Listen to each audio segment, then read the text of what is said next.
E parece que depois de 4 anos da Lei 3.964 de 2019, o STF finalmente parece ter encerrado a novela produzida com o ajuizamento das ADIs 6298, 6299, 6300 e 6305, que, como se sabe, impugnavam vários dispositivos processuais trazidos pelo chamado pacote anticrime.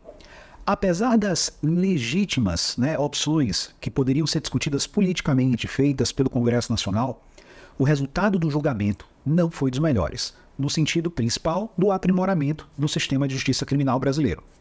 Nesse vídeo, claro, com algum atraso, principalmente em razão de vários compromissos profissionais, veio fazer um resumo das principais modificações que se operaram no processo penal a partir da decisão do STF, que teve a ata de julgamento publicada no DJE de 25 de agosto. Pois bem, incluído em dezembro de 2019, o primeiro dispositivo que a gente vai comentar é o artigo 3º-A.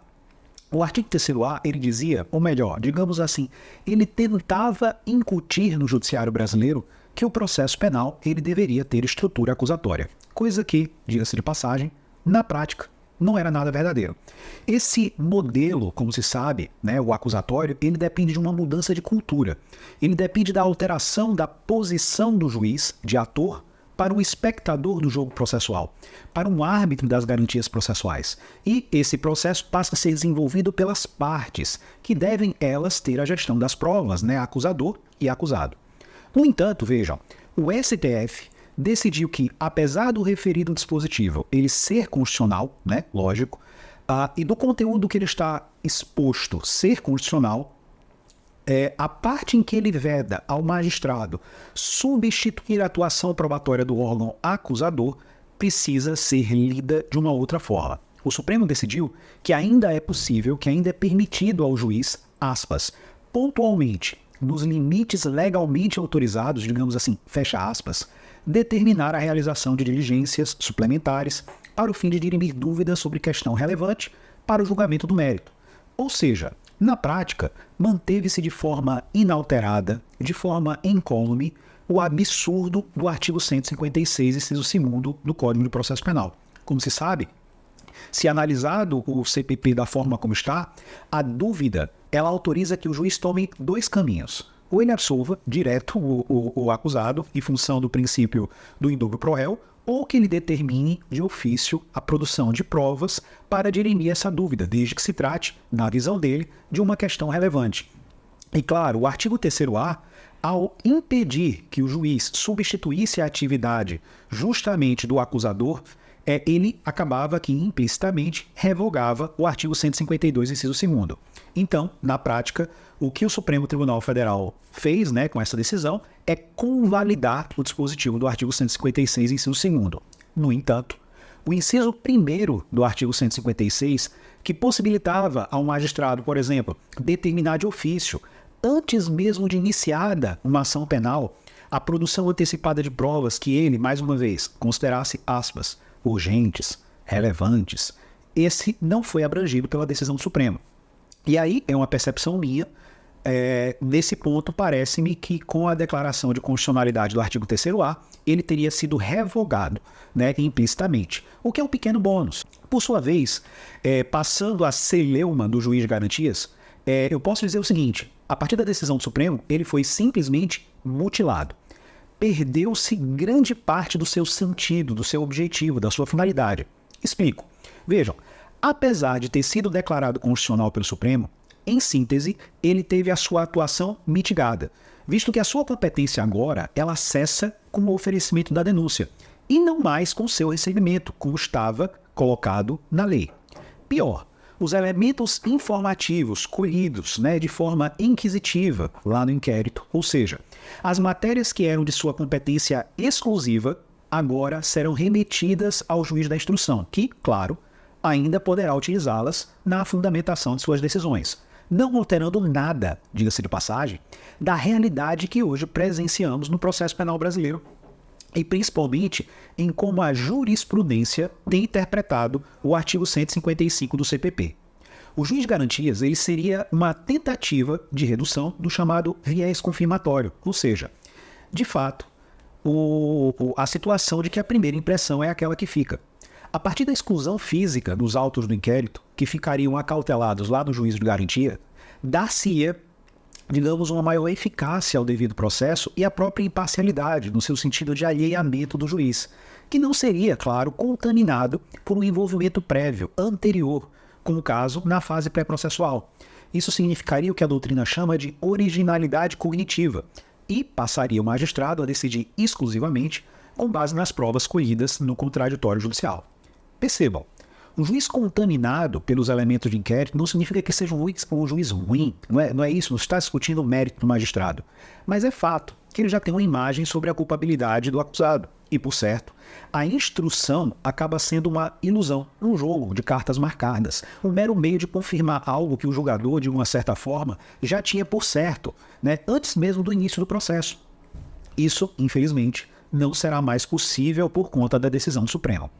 O juiz de garantias ele continuará devendo assegurar o cumprimento das regras para o tratamento dos presos, ele deve continuar impedindo eventual acordo, ajuste feito entre as autoridades, Ministério Público, ou a autoridade policial, com os órgãos de imprensa, para explorar a imagem da pessoa submetida à prisão e, obviamente, que a própria divulgação dessas informações sobre a realização de uma prisão ou da própria identidade do preso, ela deve ser compreendida, ela deve ser analisada pelo prisma da dignidade da pessoa humana. É até absurdo que a gente hoje em dia ainda esteja tendo que dizer o óbvio, mas enfim, o óbvio às vezes precisa ser dito.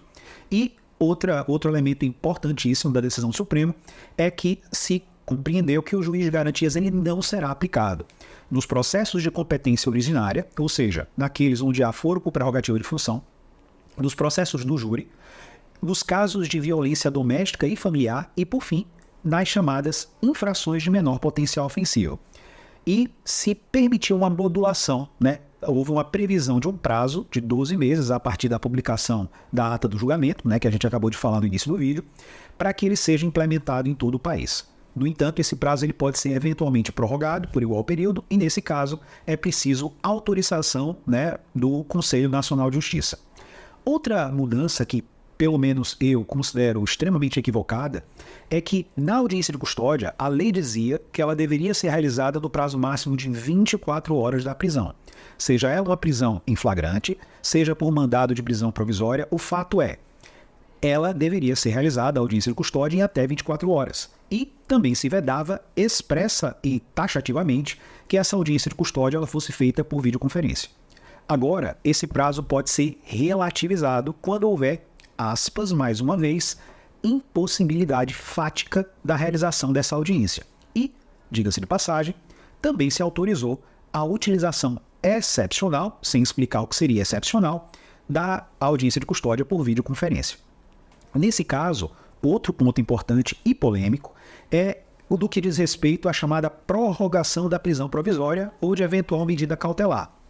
Vejam, a lei hoje, da forma como o Supremo Tribunal Federal compreendeu, é que preferencialmente essa prorrogação ela deve ser feita em audiência pública e oral. No entanto, essa audiência pública e oral poderá deixar de ser realizada quando, aspas, houver um risco para o processo ou diferi-la em caso de necessidade, ou seja, a prorrogação da prisão provisória ou de medida cautelar, ela não será mais obrigatoriamente feita em audiência pública na presença das partes. Outro ponto muito importante foi quanto à possibilidade de prorrogação do prazo do inquérito, previsto lá no artigo 10 do Código do Processo Penal, quando o investigado estiver preso. Vejam, segundo a lei, o inquérito nessas situações ele deveria perdurar por no máximo 10 dias. Acabou, solta o investigado. E o pacote de crime ele trazia uma previsão de que haveria a possibilidade de se prorrogar esse inquérito uma única vez por até 15 dias. Ultrapassado esse prazo, havia uma sanção processual. O inquérito poderia até continuar, claro, mas a prisão ela deveria ser relaxada. Para o STF, no entanto, agora são possíveis prorrogações ilimitadas desse prazo, desde que autorizadas pelo juiz, isso de forma fundamentada. E essa fundamentação deve ser consignada a partir de chamados elementos concretos e da própria complexidade da investigação.